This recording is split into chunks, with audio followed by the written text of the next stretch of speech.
అతని హాస్పిటల్కి తీసుకెళ్ళండి. Drop the knife. కత్తి కింద పడై.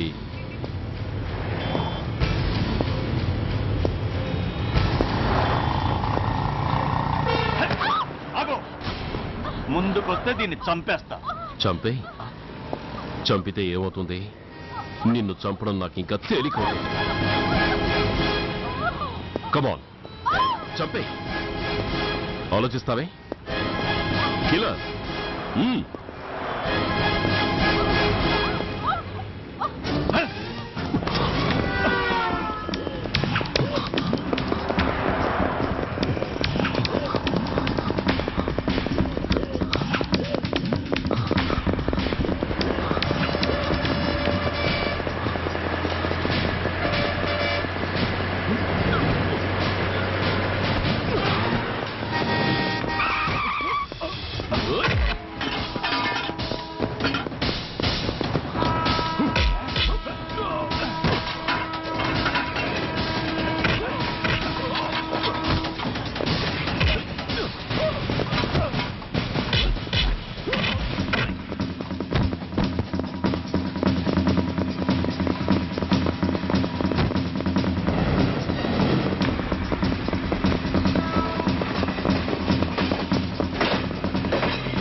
నమస్తే సార్.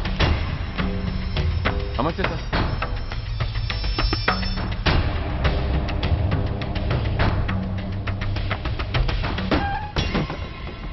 నేనెవరిని?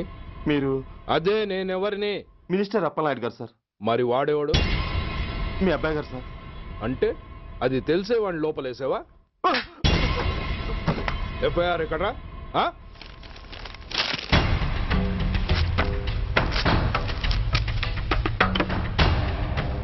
నువ్వేనా రైటర్వి? అవును సార్.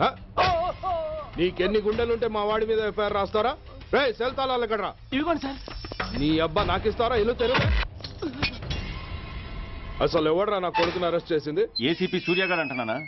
నీ అబ్బా సిగ్గు లేదురా? ఆడంగి నాయల్లా తన్నులు తినొస్తారా? నా కడుపున చెడబుట్టావు కదరా వెళ్ళు కార్లో కూర్చో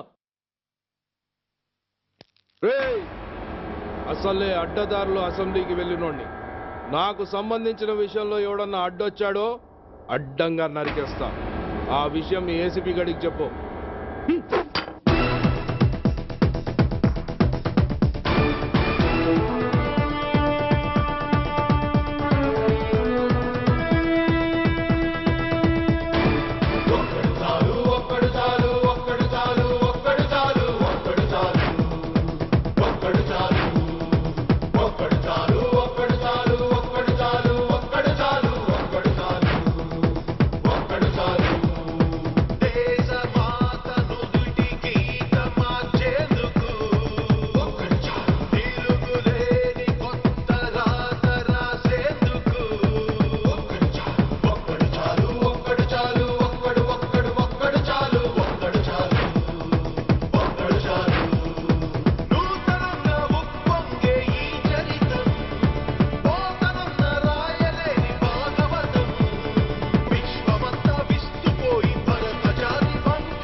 commissioner here.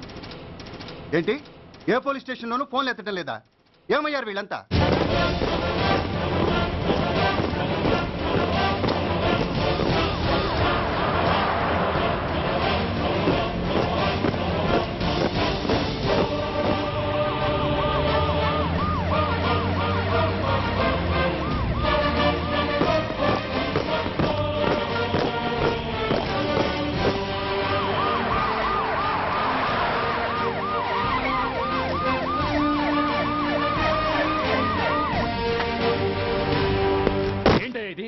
What is nonsense?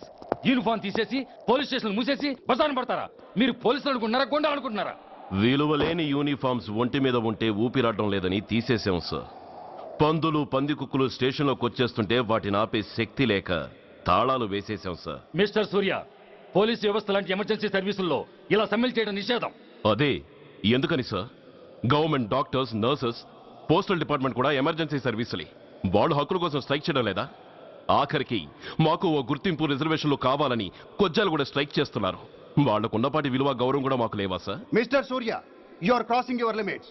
మీరు ఇలా చేయటం వల్ల కామన్ పీపుల్ ఎంత సఫర్ అవుతారో ఆలోచించారా? పోలీస్ అనేవాడు కూడా ఓ కామన్ మ్యాన్ అనేది మర్చిపోకండి సార్. ఇంతకీ మీకు ఏమన్యాయం జరిగిందయ్యా? సార్, ఒక ట్రాఫిక్ కానిస్టేబుల్ తన డ్యూటీని సక్రమంగా చేసినందుకు ఒక లుచ్చా విధవ కత్తితో పొడిచి చంపబోయాడు. వాడిని అరెస్ట్ చేస్తే వాడి బాబెవడో మినిస్టర్ అప్పలనాయుడంట. వాడొచ్చి మన ఊపిరితో సమానమైన ఎఫ్ఐఆర్ని వాడు మందు కొట్టి మూతి తుడుచుకునే ముండకొంగు నలిపినట్టు నలిపి పారేసి అది రాసిన రైటర్ని, డ్యూటీలో ఉన్న ఎస్ఐని, సెంట్రీని కొట్టి దమ్ముంటే నా కొడుకు మీద చెయ్యేసి చూడంట్రా, అడ్డొచ్చిన వాడిని అడ్డంగా నరుకుతానని ఛాలెంజ్ చేసి మరి వాడి కొడుకుని తీసుకెళ్లిపోయాడు సార్. ఇలా ప్రతి అడ్డమైన వాడు వచ్చి దౌర్జన్యంగా ఖైదీల్ని తీసుకుపోతుంటే ఇంకెందుకు సార్ మాకు ఈ వాచ్మ్యాన్ ఉద్యోగాలు?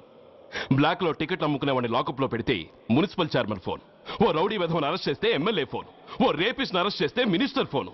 అందరికీ రూల్స్ అండ్ రెగ్యులేషన్స్ ఉంటాయి, కానీ మా పోలీస్ వాళ్ళకి మాత్రం రూలింగ్ లో ఉన్న వాడి మాట వినడం ఒక్కటే రూలు. కాదని ఎదురు తిరిగితే సస్పెన్షన్లు లేదా ట్రాన్స్ఫర్లు. కాకి బట్టలు వాళ్ళ ఇంటి కర్టెన్స్ అనుకునే ఇలాంటి మినిస్టర్స్ ని గుడ్డలోడు తీసి నడి రోడ్డు మీద నడిపించాలి sir. Control your self mister Surya. Control చేసుకోవడానికి ఇది ఆవేశం కాదు సార్, ఆవేదన. ఒక పొలిటీషియన్ కారిడోర్ తీయడానికి పోలీస్ కావాలి. వాడు చేసిన తప్పుడు పని వల్ల కడుపు మండిన అన్నల బుల్లెట్ల గడ్డుగా పోలీస్ కావాలి. ఆఖరికి వాళ్ళ పెళ్లాల బ్యూటీ పార్లర్కి వెళుతుంటే తోడుగా పోలీస్ కావాలి. ఇలాగే కంటిన్యూ అయితే పోలీస్ అనేవాడు పొలిటీషియన్స్ పెంచుకునే వింత జంతువు అనుకుంటారు సార్ ప్రజలు. సార్, ఈ దేశంలో హిందువులకో న్యాయం, ముస్లింలకో న్యాయం, సిక్కులకో న్యాయం ఉన్నట్టే పొలిటీషియన్స్కో న్యాయం, రౌడీలకో న్యాయం, పబ్లిక్కో న్యాయం ఉండేలా రూల్ ఒకటి తీసుకురండి సార్. లేకపోతే మా డ్యూటీ ఏంటో మేమేం చేయాలో మాకే అర్థం కావడం లేదు. రాజకీయం, రౌడీజం షేకెన్స్ ఇచ్చుకుని మమ్మల్ని దద్దమలు చేస్తున్నాయి. మీరేమో రూల్స్ రెగ్యులేషన్స్ అంటూ మా నోళ్లు చేతులు కట్టేస్తున్నారు. అందుకే ఏ రాజకీయ నాయకుడు లా అండ్ ఆర్డర్ లో జోక్యం చేసుకోకూడదని ఈ నిరసన. అంతేకాదు, చట్టాన్ని అవమానించి పోలీసుల్ని కొట్టివెళ్లిన మినిస్టర్ తన కొడుకుని తనే స్వయంగా తీసుకొచ్చి మాకు అప్పగించాలి. మా వాళ్ళని కొట్టినందుకు అతను మా అందరికీ క్షమాపణ చెప్పాలి. అతను మంత్రి అయ్యా. తప్పు చేసింది మంత్రైనా మంత్రసానైనా ఒక్కటే సార్. అయితే మీ నిర్ణయంలో మార్పు లేదా? Sorry sir. సారీయా? నేనెందుకు చెప్పాలి సారీ? అయినా అంత టెన్షన్ పడతారు ఎందుకు? 2 రోజులు కడుపులు మారితే వాళ్ళే దిగొస్తారు. వాళ్ళ పరిస్థితి చూస్తే అలా లేదండి, చాలా పట్టుదలగా ఉన్నారు. మరీ అంత నెత్తికెక్కితే వాళ్ళని పీకి పారేసి కాస్త ఒడ్డు పొడుగున్న వాళ్ళని వేసుకుంటాం, అంతేగా? ఏంటే అప్పలనాయుడు, పోలీసులు అంటే పొలాల్లో పనిచేసే కూలీలు అనుకుంటున్నావా? ఈ ఊరోడు పనిలోకి రాకపోతే పొరుగురు నుంచి లారీలో తెచ్చుకోవడానికి వాళ్ళకి వీళ్ళకి పెద్ద తేడా ఉందండి. ఆపోయా, మినిస్టర్ తర్వాత కాస్త డిగ్నిటీ మెయింటైన్ చేయొద్దు. పోలీస్ స్టేషన్కి వెళ్ళి పోలీసుల మీద గుండెలా దౌర్జన్యం చేస్తావా? ఏంటండి, పోలీసులను ఎప్పుడు ఎవడో తిట్టలేదా, కొట్టలేదా? అదేదో పెద్ద పాపమైనట్టు, అది నేను మాత్రమే చేసినట్టు మాట్లాడతారేంటి? ఇదిగో, ఊరికే నోరు పారేసుకోకుండా నేను చెప్పేది విను. ఈ రోజు వైజాగ్ సిటీ వరకు ఉన్న ఈ స్ట్రైక్ రేపు స్టేట్ అంతా పైకిందనుకో, అప్పుడు మొత్తం ప్రభుత్వానికి ఎసరు వస్తుంది. ఆ పరిస్థితి కనుక వస్తే నిన్ను పార్టీ నుంచి ఈగ ముక్కను పీకినట్టు పీకి పారేస్తారు. అప్పుడుగా నేను ఎందుకు చెప్పాను నీకు అర్థం కాదు. అప్పలనాయుడు గారు, ప్రెసిడెంట్ గారు చెప్పింది కరెక్ట్. గోటితో పోయేదాన్ని గొడ్డల దాకా తెచ్చుకోవడం దేనికి చెప్పండి? అయితే ఇప్పుడు నన్ను ఏం చేయమంటారు?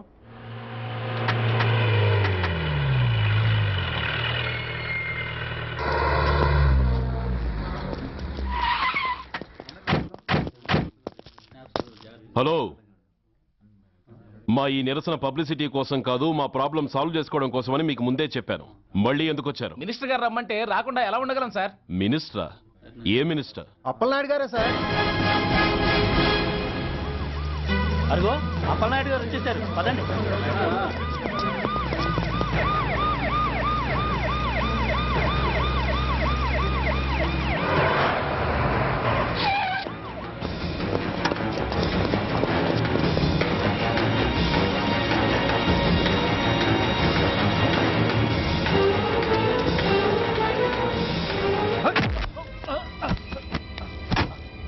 నా కొడక, ఏమనుకుంటున్నారా?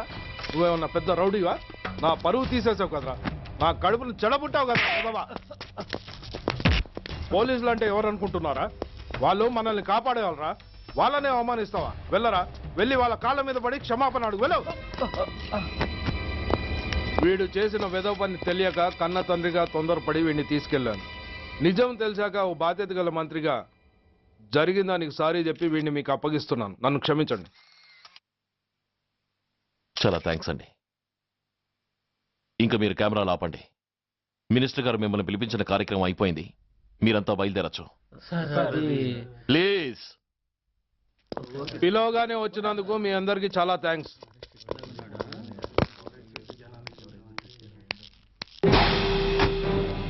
ఏంటయ్యా ఇది, ఎందుకు డోర్ మూసావు?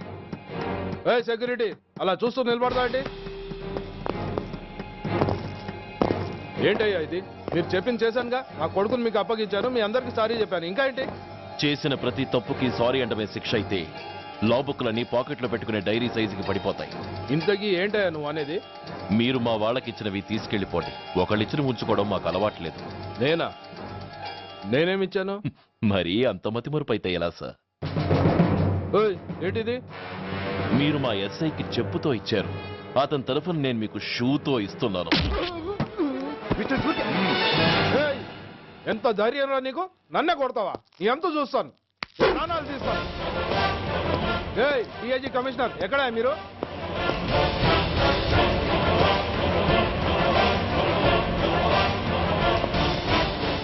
ఇది మా రైటర్కి ఇచ్చింది, ఇది మా సెంట్రీకి ఇచ్చింది. ఇక ఒకటే ఒకటి మిగిలి ఉంది. ఇంకోట ఏంటది? ఈ ఎఫ్ఐఆర్ ని నలిపినందుకు.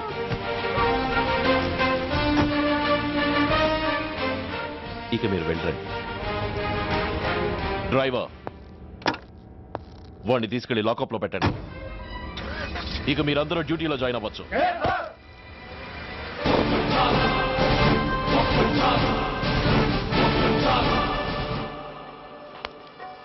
హలో, ఎక్స్క్యూజ్ మీ.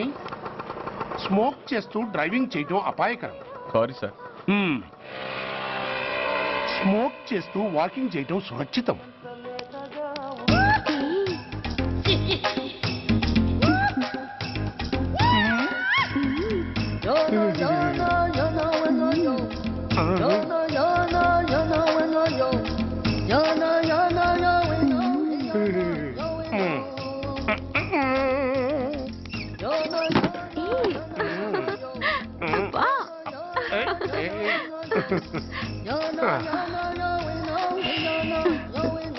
ఎలా ఉంది?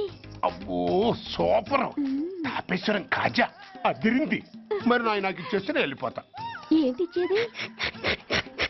నా పంతనానికి పేమెంట్. ఏంటి అర్థం కాలేదా? ఆడాళ్ళలో నువ్వు ఎలాగో మగాళ్ళలో నేను అలా అనమాట. ఇచ్చో ఇచ్చో ఇచ్చో ఇచ్చో. దొంగ సచ్చినోడా, నాటకాలు ఆడుతున్నావా? మర్యాదగా నా డబ్బులు ఇచ్చే. ఓయ్ సీను మార్చద్దు.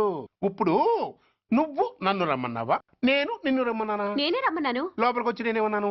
ఎంత అన్నావు? నువ్వేమన్నావు? 100 అన్నాను. కదా అంటే నా పర్సనాలిటీకి నువ్వు కట్టిన రేటు 100 అన్నమాట. అదే నేను అడిగాను. ఇచ్చో ఇచ్చో ఇచ్చేమ్మా. ఏంట్రా ఓవర్ చేస్తున్నావు? మర్యాదగా నా 100 నాకు ఇవ్వు, లేకపోతే నా లంగా బొందికి నేను ఊరేసి చంపేస్తాను. Help help. కష్టాన్ని పడితే చంపేస్తానంటుంది. ఈ అన్యాయాన్ని ఎదుర్కొన్న నాదుడే లేడా? ఏయ్, అరవకు. ఏదో మొగుడికి తెలియకుండా వారానికి ఒకసారి ఇక్కడికి వచ్చి గుట్టుగా బిజినెస్ చేసుకుంటున్నాను. నీకు దండం పెడతాను, నన్ను అలర్పాలు చేయమాక. నువ్వేమి ఇవ్వక్కర్లేదు, వెళ్ళిపో. మంది హైటెక్ బ్రెయిన్. నీ పేరు గంట గంగారత్నం, మీ ఆయన పేరు గంట గురునాథం. ఆడు ఎలక్ట్రిసిటీ బోర్డులో పనిచేస్తున్నాడు. డోర్ నెంబర్ 14/14, లింకు రోడ్డు, ఫిట్టింగులు పేట, విజయవాడ 2. ఇది నీ అడ్రస్. నేను మంచోని గనక కమిట్ అయిన 100తో అడ్జస్ట్ అయిపోతున్నాను. ఆలస్యమైందనుకో అది డబుల్ అయిపోద్ది. ఇచ్చే నోటు చేతిలో పెట్టు. థ్యాంక్స్. దున్నపోతులా ఉన్నావు, ఆడదాని ఉసురు పోసుకుంటున్నావు. ఎయిడ్స్ వచ్చి చస్తావు. Sorry, no chance. హెల్మెట్ లేకుండా నేను యుద్ధానికి వెళ్ళను. ఎత్ర నారీ వర్ధంతి తత్ర జీవనం సుఖాస్మనం. అంటే నాకేం తెలుసు? ఎప్పుడో విన్నాను, ఇప్పుడు అనాలనిపించింది అన్నాను. వస్తాను.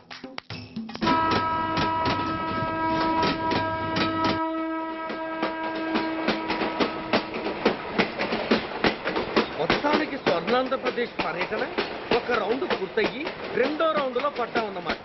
ఏంట్రా నీలో నువ్వే కొనుక్కుంటున్నావు? అబ్బే ఏం లేదు గురు, నువ్వు సర్వీస్ లో చేరిన తర్వాత నీ అండర్లో నేను హైదరాబాద్ నుండి బందర్లో పడి తిరిగిన జిల్లా తిరగకుండా తిరిగి తిరిగి తిరిగి తిరిగి హైదరాబాద్ చేరుకుంటున్నాం కదా, దాని గురించి. నవ్వుతావు ఎందుకు నవ్వు? చిన్నప్పుడు ఎవడో ఒక సన్నాసి నా చెయ్యి చూసి లోక సంచారం అవుతావు అన్నాడు. దాంతో నేను ఏ విమానం పైలట్లో షిప్ కెప్టెన్ అవుతాననుకున్నాను, కానీ ఇలా నీతో పాటు తిరుగుతూ రాష్ట్రమంతా సర్వే చేస్తానుకోలేదు. ఏడ్చావులే. నిజంగానే ఏడ్చినట్టుంది. డ్రెస్ కిందకు 30 ఏళ్ళు వచ్చినా ఇంకా పెళ్లి కాలేదంటే తెలిసిన వాళ్ళందరూ నన్ను ఆ టైప్ ఏమో అనుకుంటారు తెలుసా. అయితే ఓ మంచి అమ్మాయిని చూసి చేసుకోవచ్చుగా. చేసుకోవచ్చు, ఎందుకు చేసుకోకూడదు? కానీ అవకాశం ఏది? ఫస్ట్ బందర్ బస్ స్టాప్ లో అమ్మాయిని చూసి ముచ్చటపడి పేరు అడుగుదామనుకున్నా. అడిగే లోపల ఆదిలాబాద్ ట్రాన్స్ఫర్ చేశారు. అక్కడ ఇంకో సుందరి కనిపించింది, పేరు అడిగా. ఆ అమ్మాయి పెద విప్పే లోపల ప్రకాశం జిల్లా పంపించారు. ఒంగోలులో ఇంకో అమ్మాయి కనిపించింది, పేరు చెప్పింది. ట్రాఫిక్ లో వినబడలా అనే లోపు విజయవాడ తన్నారు. ఇలా నిలకడ లేకుండా నీతో పాటు తిరుగుతూ ఉంటే లవ్ ఎక్కడా, మ్యారేజ్ ఎక్కడా? నా బొంద. అంత ఇబ్బందిగా ఉంటే నాతో పాటు ఎడవడం ఎందుకు? మంచి ఉద్యోగం ఇప్పిస్తాను, హాయిగా పెళ్లి చేసుకుని సెటిల్ అవ్వు అంటావు అంతేగా. జీవితాంతం ఒంటరిగా అయినా గడిపేస్తాను, కానీ మీ ఫ్రెండ్షిప్ మాత్రం దూరం చేసుకుని ఏసీపీ గారు. ఇది కొంచెం ఓవర్ అయినట్టుంది. ఓవర్ అయిందా? అయితే ఆపేస్తాను. ఈ టికెట్ ఎవరిది బాబు? బాబు కాదు, పాప. ఈ టికెట్ గలదు. ఏ నా టికెట్ ఏం తక్కువ? రేటు తక్కువ. ఇది సూపర్ ఫాస్ట్ ట్రైన్. నువ్వు ఎక్కాల్సింది మామూలు ట్రైన్. సికింద్రాబాద్ లో దిగి పీటీ కట్టించుకుని మీ ఊరెళ్ళు. ఏ ఈ ట్రైన్ భువనగిరి వెళ్ళదా? వెళ్తుంది, కానీ ఆగదు. ఆగదా? ఎందుకు ఆగదు? ముందు కరీంనగర్ లో ఆగింది, తర్వాత సికింద్రాబాద్ లో ఆగుతుంది. మధ్యలో ఉన్న భువనగిరిలో ఎందుకు ఆగదు? ఏంటి లాజిక్కా? మీ ఊరికి ఈ ట్రైన్ ఆగేంత బిల్డప్ లేదు, గానీ ఎక్కువ మాట్లాడకుండా సికింద్రాబాద్ లో దిగిపో. ఏంటయ్యా అమాయకురాల్లా కనిపిస్తున్నానని దబాయిస్తున్నావా? టికెట్ ఇచ్చినప్పుడు రైలు ఎందుకు ఆపరు? ఈ రైలు మా ఊళ్ళో ఆగాల్సిందే, ఆపి తీరాల్సిందే. అమ్మాయి, ఆడపిల్లవని ఊరుకుంటుంటే తెగరెచ్చిపోతున్నావు. ఇంకా ఎక్స్ట్రాలు చేసావంటే సికింద్రాబాద్ దాకా ఎక్సెస్ ఫేర్ రాసి ఫైన్ కూడా కట్టిస్తాను, జాగ్రత్త. ఏంటమ్మా నేనేమన్నానని? ఊరుకో తల్లి, ఊరుకో, నువ్వేం కట్టగర్లేదులే. ఏంటిది? కట్ట కాదు, పుస్తే. పుస్త? ఒక పుస్తంటే 2 జీవితాల బంధం. ఈ తాళి పట్టుతోనే నా స్నేహితురాలి పెళ్లి ముడిపడి ఉంది. నేను టైంకి భువనగిరి చేరకపోతే ఆ పెళ్లి ఆగిపోతుంది. నేను తాలిబొట్టు తీసుకెళ్తున్నానంటే వాళ్ళదెంత పేద కుటుంబమో ఆలోచించండి. అది అసలు అభిమానం గల పిల్ల. అలాంటి దాని పెళ్లి ఆగిపోతే ఆత్మహత్య చేసుకుంటుంది. ఆ పాప మీకు నాకు చుట్టుకుంటుంది. అందుకే చెప్తున్నాను, ఈ చైన్ లాగే ట్రైన్ అన్న ఆపండి, లేదా ఈ చైన్ లాగే నా ప్రాణాలన్నా తీసేయండి. అమ్మా ఆండాళమ్మ కాదు, రంబమ్మ. ఆ పోని రంబమ్మ. ఆ చైన్ లాగి నా ఉద్యోగం పోగొట్టుకునే దమ్ము నాకు లేదు గాని గార్డుతో మాట్లాడి మీ ఊళ్ళో ట్రైన్ స్లోగా వెళ్ళేలా చేస్తాను. రన్నింగ్ లో దిగలవా? స్టేషన్ వచ్చేసింది, జాగ్రత్తగా దిగమ్మా. దిగ్గానే నీ సామాన్లు కింద పడేస్తాం.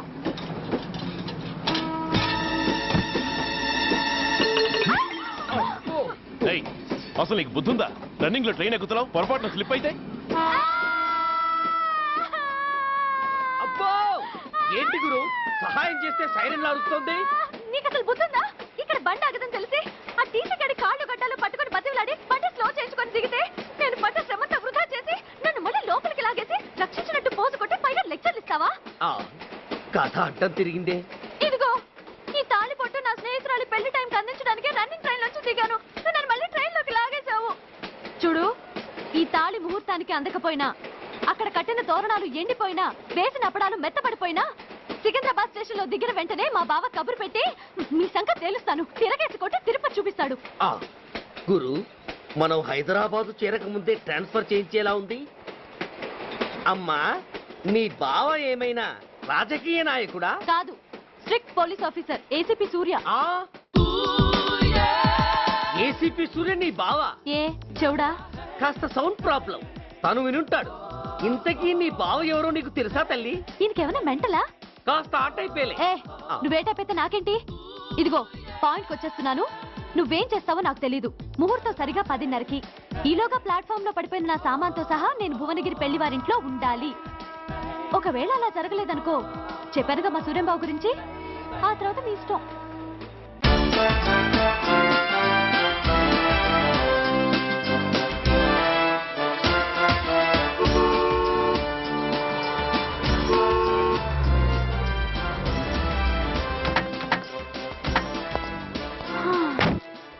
జురాసిక్ పార్క్ లో చిన్న డైనోసార్ లాగా ఏంటా లుక్కు? వెళ్ళి డిక్కీలో సామాన్లు తీసుకురా.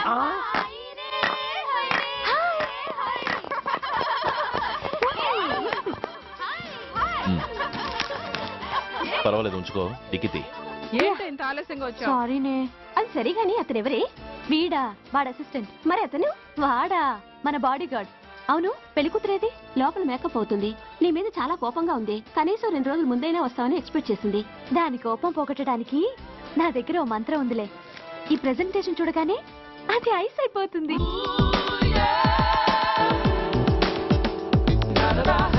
రండి, దాని దగ్గరికి వెళ్దాం. Hi uncle. నమస్తే సార్, వెల్కమ్ సార్. మీకు వైజాగ్ కార్డు పంపించారు సార్. పర్సనల్ గా చెబుదామని ఫోన్ కూడా చేశాను. మీకు హైదరాబాద్ ట్రాన్స్ఫర్ అయిందని చెప్పారు. అక్కడ హెడ్ క్వార్టర్స్ కూడా కార్డు పంపించాను. మీకు అందుతుందో లేదో, వస్తారో రారోనని తెగ టెన్షన్ ఫీల్ అయ్యాను సార్. నాకు ఇన్ఫర్మేషన్ అందింది, అందుకే వచ్చాను. చాలా సంతోషం సార్. మీరు రండి సార్. గోమతి, దీపికా కపులావ్, కోరాయా దేక్. ఏంటి అతను నీ బాడీ గార్డ్ అన్నావు? అంకుల్ ఏమో అంత రెస్పెక్ట్ ఇచ్చి హడావుడు చేస్తున్నారు. ఉండవే, అసలే మతిపోయి నేను ఎడుస్తుంటాను. హలో, ఏంటి జురాసిక్ పార్క్ లో పెద్ద డైనోసార్ లా మొహం పెట్టావు? షాక్ అయ్యావా? అప్పుడే ఏమైంది? ఇంకా ముందుంది. ఇదిగో నీ బ్యాగ్, ఇదిగో నీ పెట్టి. నీకెప్పుడు చెప్తుండేవాడిని, మా పోలీసులో హీరో, మా డిపార్ట్మెంట్ కే గర్వకారణమని. అంటే ఏసీపీ సూర్య? అవునమ్మా. Nice meeting sir. I am so thrilled sir. మా భార్య సార్. నమస్తే జీ. నమస్తే. మా అల్లుడు sir. Glad to meet you sir. వాళ్ళ father sir, ACP Suryan sir. Hello sir. ఏవేరమ్మా ఇలా రా. ఏ నిన్నే పిలుస్తుందే. నోరు ముయండి. Hello, calling. Go go.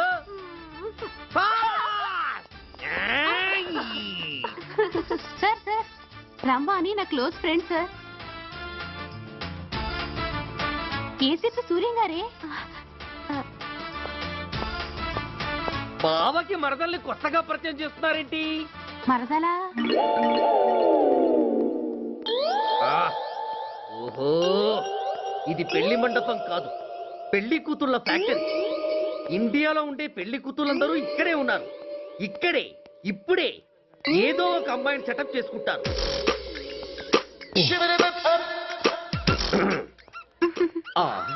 లేత క్యాబేజీ లాంటి కాలేజీ పిల్ల నన్ను చూసి నవ్విందంటే ఇక ప్రొసీడ్ అవ్వడమే. Hello, hi. ఎక్స్క్యూజ్ మీ, నన్ను చూసి మీరు నవ్వారంటే డెఫినెట్ గా నేను మీకు నచ్చుండాలి. I correct? ఆహా, ఇంకా ఎందుకు ఆలస్యం? పదండి పార్క్ వెళ్దాం. అమ్మో, పార్కుకా? ఎందుకు? ఎందుకేమిటి, మనసు విప్పి మాట్లాడుకోవడానికి. అమ్మో వద్దండి, మాది అసలే సాంప్రదాయమైన కుటుంబం. మీరు నన్ను పార్కుకు తీసుకువెళ్తారు, అక్కడున్న లవ్ జంటలు చూసి మనం కూడా అలా మాట్లాడుకుందామని నా భుజం మీద చేస్తారు. ఆ తర్వాత నన్ను ఏ పొదల్లోకి తీసుకెళ్తారు. అమ్మో, అక్కడ ఏ తప్పో జరిగిపోతుంది. వద్దండి, మాది అసలే సాంప్రదాయమైన కుటుంబం. అయ్యయ్యో, నేను అలాంటి వాడిని కాదండి. నేను మిమ్మల్ని ఏమీ చేయను. పోనీ పార్క్ వద్దంటే మరిద్దరం కలిసి సినిమాకి వెళ్దాం. సినిమాకా? అమ్మో వద్దండి, మాది అసలే సాంప్రదాయమైన కుటుంబం. ఇద్దరం సినిమాకి వెళ్ళాక న్యూస్ అవగానే లైట్లు ఆపేస్తారు. ఆ తర్వాత మీరు చిన్నగా నా భుజం మీద చెయ్యేస్తారు. ఆ చీకట్లో లిప్ టు లిప్ కిస్ చేస్తారు. ఆ తర్వాత ఏ తప్పో జరిగిపోతుంది. అమ్మో వద్దండి, మాది అసలే సాంప్రదాయమైన కుటుంబం. అయ్యయ్యో, ఆ మాటకొస్తే మా కుటుంబంలో సాంప్రదాయమే తప్ప అసలు కుటుంబమే లేదండి. నేను చాలా జెంటిల్మెన్ని, ఎలిజిబుల్ బ్రహ్మచారిని. నేను మిమ్మల్ని ఏం చెయ్యను. మీ ఒంటి మీద అసలు చెయ్యే వెయ్యను. ప్రామిస్. నువ్వేం చేయనప్పుడు నీతో సినిమాకి పార్కుకి రావడం దేనికి రా? అమ్మో, సాంప్రదాయమైన కుటుంబం అంటే అర్థం ఇదా? కొంపదీసి ఎవరు చూడలేదు కదా? నేను చూశాను కదా. పడక నీ కంట్లోనే పడ్డానా తల్లి? నేనెవరికి చెప్పను గాని నాకు ఇన్ఫర్మేషన్ ఇస్తావా? ఏమిటది? పెళ్ళైందా? నాకా? ఛీ, నీ కాదు, ఆయనకి. ఆయనక? ఓహో, మా గురుడికా? అవును. అయ్యింది. 13 ఏళ్ల కొడుకు, 10 ఏళ్ల కూతురు. నిజమా? ఉండుండేవారు. మనం చెప్పినప్పుడు వారు పెళ్లి చేసుకుని ఉంటే. అబ్బా, ఎందుకు కొట్టావు? ఆయనకి పెళ్ళైందని చెప్పి అనవసరంగా నన్ను టెన్షన్ పెట్టినందుకు. ఆయనకి పెళ్ళైతే నీకెందుకమ్మా టెన్షను? సార్, నేను మీకు చెప్పేంతటి వాణ్ణి కాదు, కానీ మీరు వెళ్ళేది హైదరాబాద్. అక్కడ ధనరాజు గాడు పరమ కిరాతకుడు. మీరు వాడి విషయంలో కాస్త ఎలర్ట్గా ఉండటం మంచిది sir. I will take care of my anyway, thank you. Bye. మంచిది sir. See you. Tata stereo. రై, షట్ అప్. వై? ఎక్కువ. Yes yes. వెళ్ళొస్తాను సార్. ఉంటారు. Go go. అంకుల్, అసలు ఆ ధనరాజ్ అంటే ఎవరు? వాడు అంత డేంజరస్ ఫెలోనా?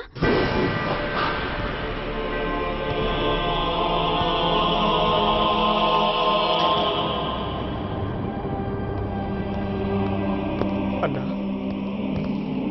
నా అన్నా,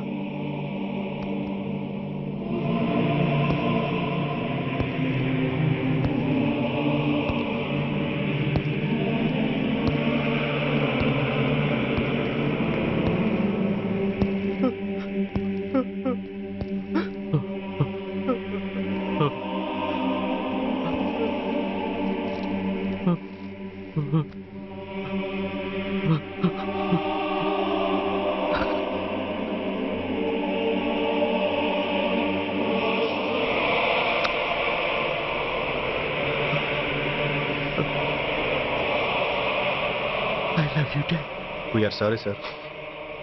మా ప్రయత్నం మేము చేశాం సార్. అడ్మిట్ చేసినప్పుడు మా నాన్న కండిషన్ చాలా సీరియస్ గా ఉందండి. బతికే ఉన్నాడు. He was alive. He was not dead. Am I right? Yes sir. But now, eternal sleep. శాశ్వత నిద్ర. ఇక లేవడు. బాబు అని నన్ను పిలవడు. చంపేశారు. అదే నువ్వు నేను చంపితే ఎంక్వైరీలు, కమిషన్లు, ఐపీసీ సెక్షన్లు వేటాడతారు. బట్ వీళ్ళు ఫుల్ లైటింగ్ లో నీట్ గా డ్రెస్అప్ అయి స్టెరిలైజర్ వెపన్స్ తో పండగలప్పుడు పెంచుకున్నవాడే పొట్టేళ్లను కోసినట్టుగా లైసెన్స్డ్ ప్రొఫెషనల్ కిల్లర్స్. ఊపిరున్నవాడిని మీకిస్తే ఊపిరి తీసి విసిరి పారేశారు ఇలా నమహన. I won't spare anybody. He was my father. I'm the judge, the only judge who can decide this case. ఈ ముద్దాయిలు బతికున్న వాడిని కోసి చంపినట్టుగా సాక్ష్యాధారాలతో రుజువైనందున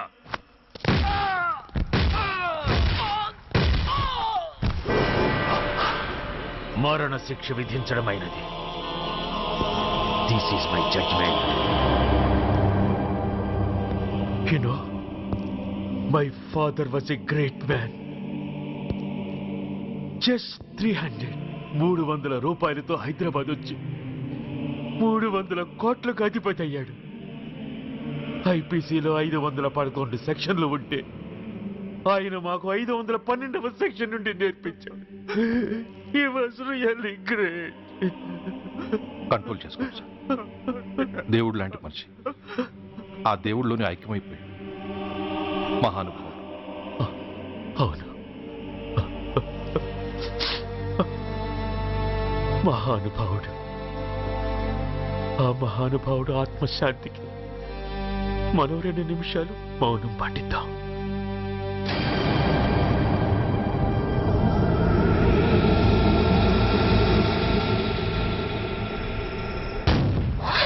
ఏంటది? రేపు దీపావళి పండుగ అన్నా. మహానుభావుడు పోతే మౌనం పాటించాలి గాని మందులు కాల్చకూడదు. నా దుఃఖం ఎవరికి సంతోషం కాకూడదు. రేపు పండగ జరగకూడదు.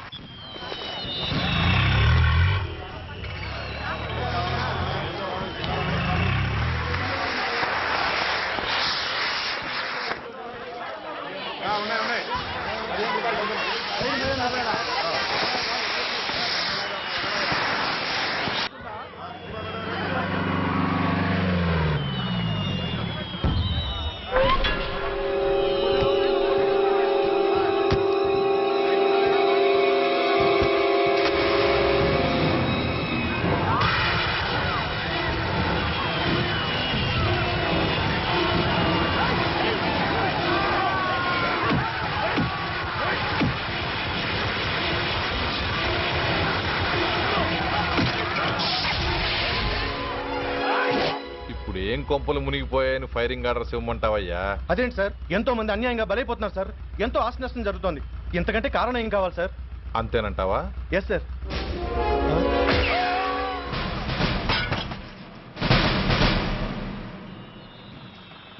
ఎంతమంది మామూలు జనం చస్తే ఒక ఎస్ఐ చావుకు సమానం అవుతుంది. ఇప్పుడు పెట్టొచ్చు కర్ఫ్యూ. బషీర్బాగ్ ఏరియాలో గత రాత్రి జరిగిన గొడవల్లో ఒక ఎస్ఐతో పాటు 20 మంది మరణించారు. కొన్ని వందల మంది గాయపడ్డారు. ఆస్తి నష్టం ₹1 కోటి వరకు ఉండొచ్చని అంచనా. గొడవలకు కారణం ఇంకా తెలియలేదు. ముందు జాగ్రత్త చర్యగా దీపావళి పండుగ నాడు బషీర్బాగ్ ఏరియా మొత్తం కర్ఫ్యూ విధించడమైనది.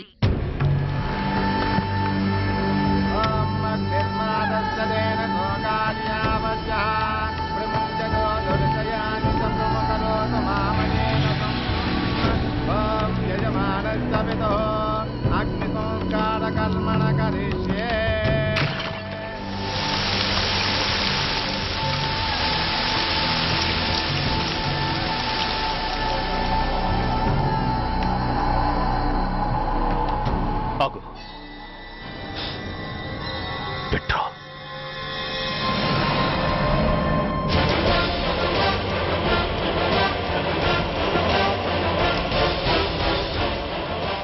ఆగిపోయావే, అంటించు. ఎవడ్రా నువ్వు? కాలికి బూటు, ఒంటికి కాకి, నడుముకి బెల్టు, నెత్తిన సింహాలతో రొమ్ము విరుచుకు నిలబడేవాడెవడో తెలీదా? పోలీస్. శవాన్ని తగలబెట్టాల్సింది ఊరి చివరనున్న శ్మశానంలో కానీ ఊరి మధ్యన కాదు. ఆయన ఎవరో తెలిసే మాట్లాడుతున్నావా? తెలుసురా, ఓ గూండా, ఓ స్మగ్లర్, ఒకప్పుడు మత కల్లోలాలు సృష్టించి ఈ సిటీని శ్మశానంగా మార్చిన నంబర్ 1 క్రిమినల్. ఓయ్ ఆపరా. ఇలాంటి ఉడతరపులకి భయపడేవాడినే అయితే అసలు మీ ముందుకు వచ్చుండేవాడినే కాదు. కాకి బట్టలు కట్టి నీ ఇంట్లో పాకీ పని చేసే మా డిపార్ట్మెంట్ వాళ్ళ కోవలో నన్ను కలపకు. ఐఎమ్ ఏసీపీ సూర్య. ఈ 3 సింహాల వెనుకున్న 4వ సింహాన్ని. మైండెడ్. అయినా ఎవడ్రా వీడు? స్వతంత్ర సమర యోధుడా లేక తామరపత్రం అందుకున్న దేశభక్తుడా ఊరి మధ్యన తగలబెట్టడానికి? పాకిస్తాన్తో పోరాడి గుళ్లకు గుండెలిచ్చిన వీరులే కన్నవాళ్ల కట్టుకున్న వాళ్ల చూపులు కూడా దక్కకుండా మంచుకొండలో మిగిలిపోయి ఉమ్మడి సంస్కారాల్లో పోయారా? వాళ్ళకన్నా గొప్పవాడా నీ బాబు? గుండె మీద కాల్పించుకుని జాతికి ప్రాణాలిచ్చిన గాంధీ మహాత్ముని కూడా ఊరి చివరే సంస్కరించారా? ఆఖరికి ఈ హైదరాబాద్ని కట్టించిన హైదర్ని కూడా ఊరి చివరే ఖననం చేశారా? చూడు, చచ్చినవాడు ఎలాంటి వాడైనా శవాన్ని గౌరవించడం సంస్కారం కాబట్టి చెప్తున్నాను. వెంటనే ఈ శవాన్ని ఇక్కడి నుంచి తీసేయండి. సరిగ్గా మీకు 2 నిమిషాలు టైం ఇస్తున్నాను. తీయకపోతే అందులో అనాథ ప్రేతంలా వెళ్ళి ఎలక్ట్రిక్ క్రిమేషన్లో బూడిదైపోతాడు. గంగలో కలపడానికి అస్థికలు కూడా మిగలవు. ఆగిపోయావే? నాకు చావంటే భయం లేదురా. నీ అబ్బ మీద నీకు ప్రేమ ఉంటే, నిజంగా నువ్వు వాడికే పుట్టుంటే షూట్ చేయి. వాడితో పాటు అందరం పోదాం. కమాన్, నువ్వు షూట్ చేస్తావా, నన్ను వెలిగించమంటావా?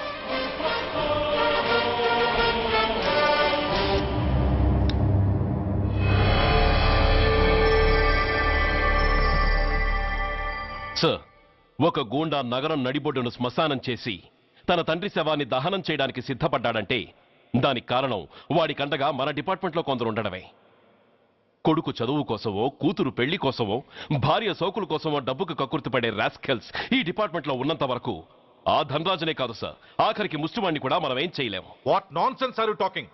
ఈ డిపార్ట్మెంట్లో నువ్వు ఒక్కడే సిన్సియర్ అనుకుంటున్నావా? నీకంటే సిన్సియర్లు, నీకంటే గొప్పవాళ్ళు, చట్టం కోసం ప్రాణాలు ఇచ్చేవాళ్ళు చాలా మంది ఉండగా నువ్వు ఒక్కడే పెద్ద పోటీగాళ్ళ ఫీల్ అవుతున్నావంటే దట్ షోస్ యువర్ ఇమ్మెచ్యూరిటీ. ఇక్కడెవరూ లంచం తీసుకుని పనిచేయడం లేదు. ఎవరి కర్తవ్యం వాళ్ళు నిర్వహిస్తున్నారు. Mind it. సార్, అదే నిజమైతే దీపావళి రోజున నగరమంతా పండగ జరుపుకుంటుంటే బషీర్ బాగులో మాత్రం 144 సెక్షన్ ఎందుకు పెట్టాల్సి వచ్చిందో చెప్పగలరా సార్? రోడ్డు మీద లౌడ్ స్పీకర్ లౌడ్గా పెట్టిన న్యూసెన్స్ కేసు పెట్టే పోలీసులం ఆ ధనరాజు గాడు వాడు అబ్బ శవాన్ని బ్రిడ్జి మీద తగలబెడుతూ ఉంటే కళ్ళుండి కూడా గుడ్డివాళ్ళలా ఎందుకు ఉండాల్సి వచ్చిందో చెప్పగలరా?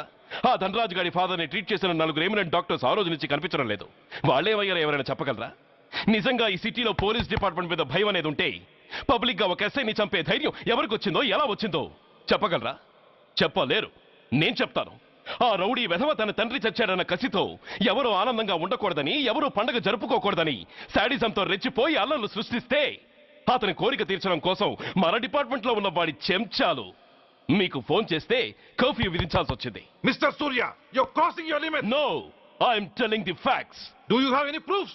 ప్రూఫ్ నా దగ్గర లేదు కాబట్టే ఇంకా ఇక్కడ నిలబడి మాట్లాడుతున్నాను. లేకపోతే ఈ పాటికి వాడి చంకనాకుతున్న పోలీస్ ఆఫీసర్స్ ని మొండి మొలంతో నడి రోడ్డు మీద నడిపించావాణ్ణి. Sir, stop it mister Surya. మీరు ఛాలెంజ్లు చేసుకోవడానికి, అరుచుకోవడానికి ఇదేమైనా అసెంబ్లీ హాల్ అనుకుంటున్నారా? Mind your words. I'm sorry sir. అనవసరమైన విషయాలు చర్చించడానికి కాదు మిమ్మల్ని పిలిపించింది. Take your seats. Mister Venkat, ఈ కేసును అందరూ సీరియస్ గా తీసుకుని దర్యాప్తు జరిపించండి. సూర్య సార్, అన్నెసరీ ఆర్గ్యుమెంట్స్ మానేసి నీ దగ్గర సాక్ష్యాలు ఏమైనా ఉంటే వీరికి సహకరించు. Yes sir. The meeting is over. All of you may discuss.